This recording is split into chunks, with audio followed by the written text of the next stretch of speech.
mente a nossa cooperação com o Espírito Santo naquilo que é o compromisso e a atividade dele, de fazer o quê? Encher todas as coisas com Cristo. E encher Cristo com todas as coisas. Então aí nós podemos de novo encarar a pergunta. Nós queremos sim participar do privilégio diante do Senhor de exercermos liderança espiritual? Todos nós deveríamos dizer sim, Senhor. Todos nós deveríamos dizer, disciplina-me, Senhor.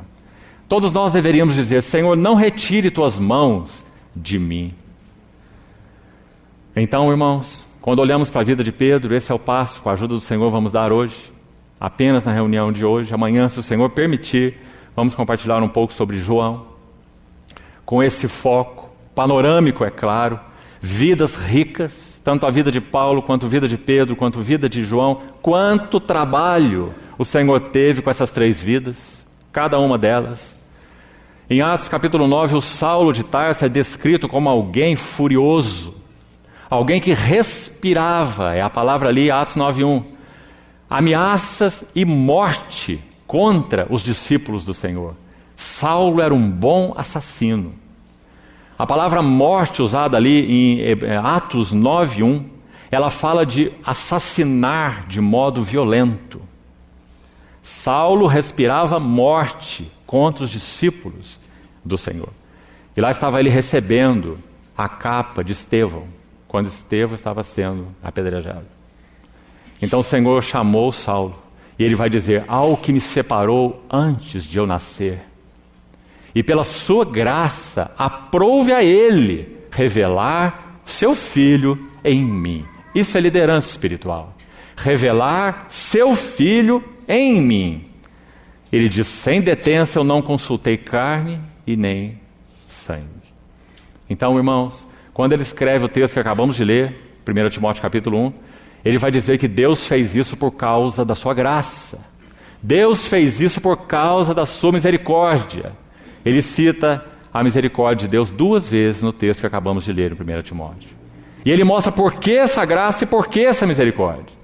Não para que apenas ele fosse perdoado e se tornasse um filho de Deus, mas para que ele fosse tornado um modelo para quantos houvessem de crer no Senhor Jesus para a vida eterna. Esse é o significado da disciplina de Deus sobre nossas vidas. O interesse de Deus está para além de nós, como nós já falamos. Sempre que Deus nos abençoa, é para nós nos abençoarmos outros. Sempre que somos disciplinados, é para o vosso conforto e salvação. Segundo aos Coríntios capítulo 1. Quando somos atribulados, é para o vosso conforto. Quando somos confortados, é também para o vosso conforto.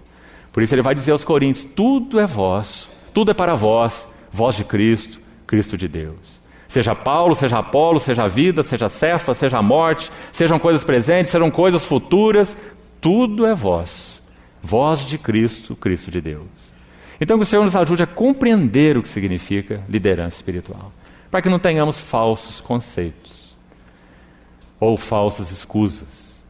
Então, vamos à vida de Pedro.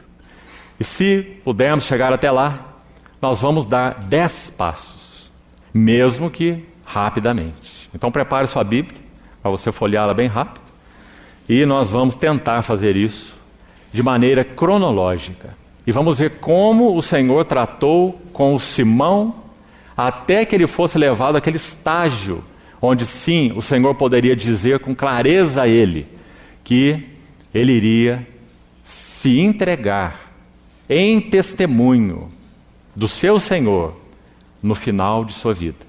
Ele seria cingido, seria levado para onde não queres, como o Senhor disse a ele, significando o gênero de morte que ele havia de glorificar a Deus.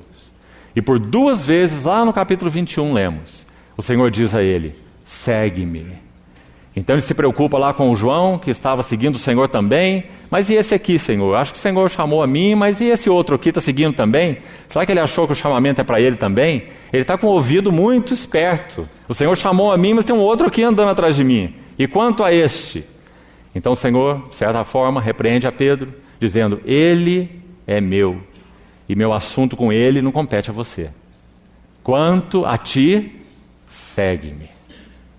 Foram as últimas palavras do Senhor para Pedro, repetida 2 vezes. Segue-me, segue-me.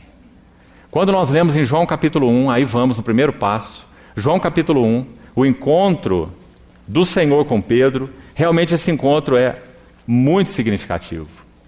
Primeiro porque é dito que quando João Batista anunciou o Cordeiro de Deus, você sabe que ele responde, João Batista responde, aquela que é chamada a pergunta mais significativa de todo o Velho Testamento, a pergunta de Isaac para o seu pai Abraão: onde está o cordeiro? Veja o fogo, veja o cutelo, mas onde está o cordeiro? Naquela hora em que Abraão estava já moldado para representar Deus o Pai, como aquele que envia seu unigênito filho amado ao altar. E ali estava Abraão, nessa tipologia tão maravilhosa de Deus o Pai com relação a Deus o Filho.